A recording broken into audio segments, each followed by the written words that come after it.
From the Oklahoman newsroom, this is an OSU update. I'm Jenny Carlson here in studio with Scott Wright, OSU beat writer. Scott, we are through the opener against Oregon State. Oklahoma State successful. Now we kind of start to settle in, but a little bit of a surprising twist as the roster for Oklahoma State, we discover, is missing a couple names, and one of them pretty predominant, right? Yeah, absolutely. A little bit of a surprise that Kyle Jr. is no longer with the team. He was the graduate transfer from Bowling Green who came in and really they thought was going to be able to add some depth, maybe even be a starter on the defensive line. He had bulked up to 305 pounds over the offseason, his first offseason with Rob Glass, and they really thought that he was beginning to show some promise. Did have some issues coming in from Ohio, adjusting to the heat, and obviously the added weight was a difference maker for him.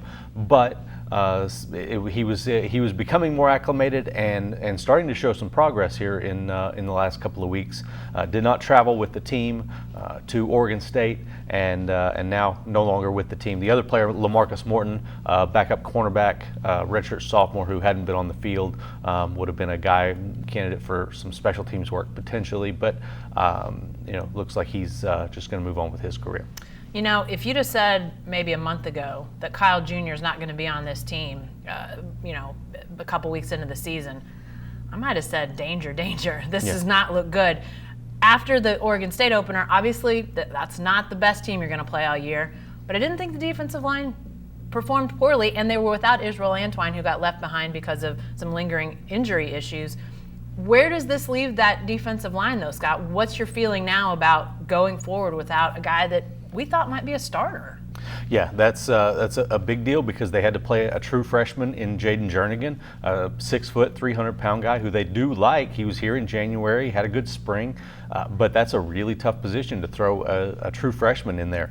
Antwine getting back, in talking to some people, not an injury issue that's actually been holding him out. Some personal things.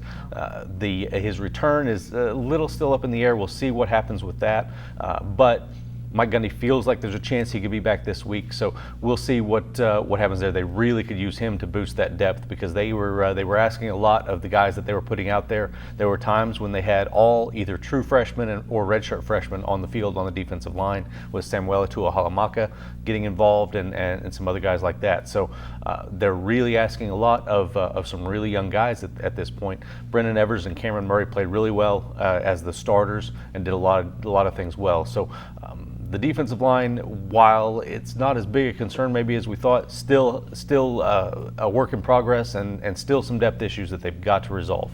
Scott, last on the defensive line, you mentioned freshmen playing, young guys. Trace Ford also out there at Oregon State, a true freshman. Is there a potential that some of these guys might fall in that 4 games or less and redshirt, or are you looking at these guys that they're playing young and saying, I think we're going to see them all year?